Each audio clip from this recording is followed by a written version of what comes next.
Hi, my name is Rebecca, and I performed a head-to-toe assessment on a male. So first thing I did was I checked.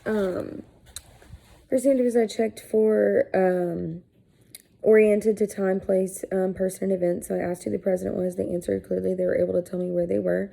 I also asked their age. Their age was in range to how old they were. Their BMI was equal to height and weight. They also stated that they had 3 meals a day. They also said that their posture was upright. They said that they did not have any type of assistive devices. There was no type of deformities noted. The patient also was nice. Their affect and their facial expressions were equivalent to the conversation that was going on. They also were able to walk with no type of deformities or anything like that. They were clean, they were tidy, they kept themselves up pretty well. Gait mobility was normal. So, moving on from there, the next thing I did was I assessed the skin. So the skin was a light brown color. It was warm, it was dry, it was intact, there was no lesions. The next thing I did was I checked the peripheral pulses bilaterally. The brachial and the radial pulses were palpable. The next thing I checked was the head. The head was normocephalic. There was no lesions, free of any lesions. The hair color was a dark brown.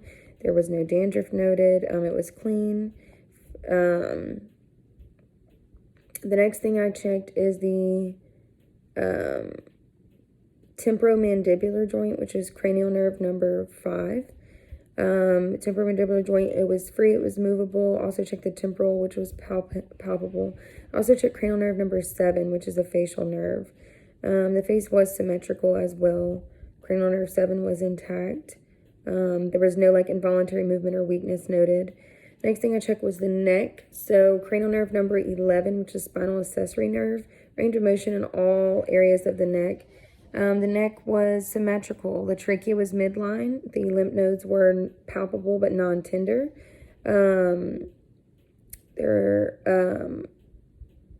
Also, there was no masses or lesions or lumps or anything like that in the neck. Also, there was no lymphadenopathy as well. So the next thing that I checked was the eyes. So the optic nerve, which was cranial nerve number 1. Optic nerve was intact. I also checked the nearsightedness. So I got them to read something fine print that was just about arm's length away. Also checked the 6 cardinal gazes, which is cranial nerve 3, 4, and 6, which was the oculomotor, trochlear, and abductans. These were all intact. Also checked the sclera was white, the conjunctiva was pink, the cornea was clear, and pupils were equal, round, and reactive to light. Also, the eyebrows and the eyelids were symmetrical, free of any type of redness, swelling, scaling, anything like that. The next thing that I checked was the nose. The nose was symmetrical. It was midline. The sinuses were non-tender.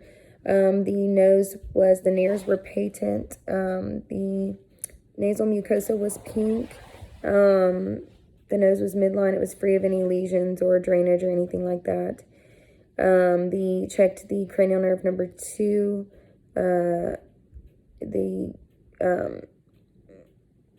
The nose was the olfactory nerve. Also checked the ears. So cranial nerve number 8 was the acoustic nerve. That was intact due to the whispering test.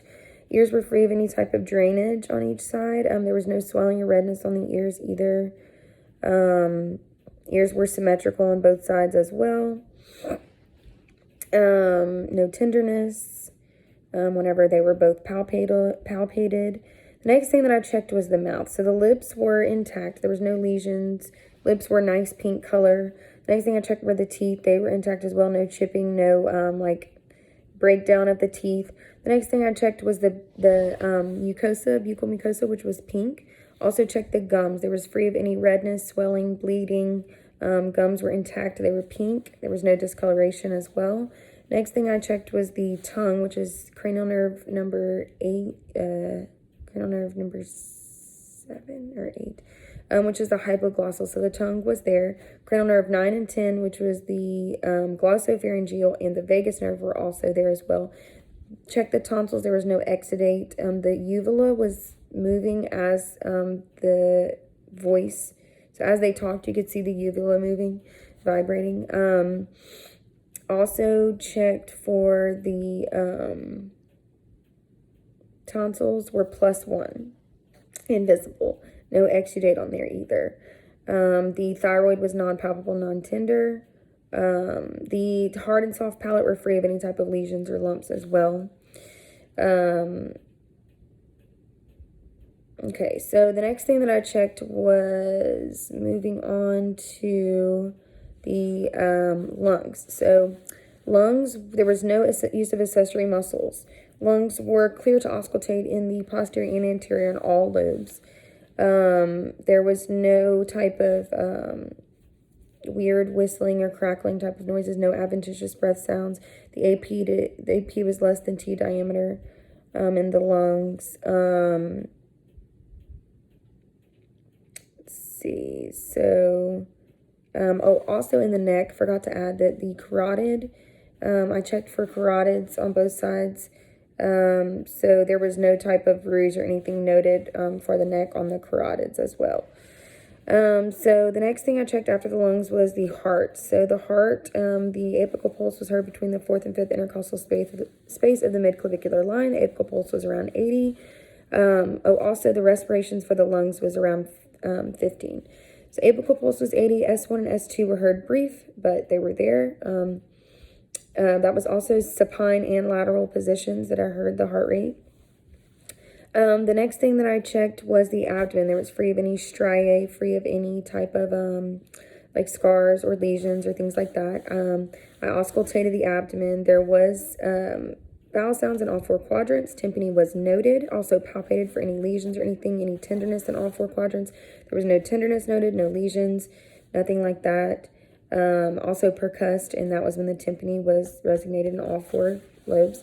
The next thing that I checked was the lower extremities. So range of motion in upper extremities as well as resistance. Range of motion in lower extremities as well as resistance.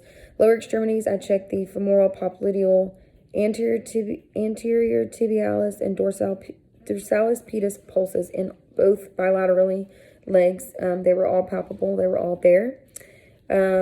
Legs, range of motion in all lower extremities as well as resistance.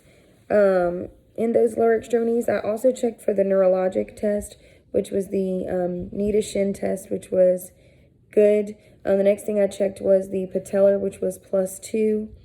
I also checked for the Romberg's test. There was light swing, but it was negative overall. The next thing I did was check the scoliosis test. So the spine was in alignment.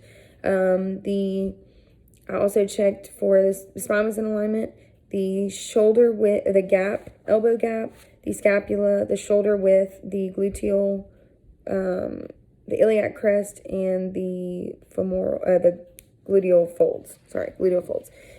So I checked all of that. It was all there. So,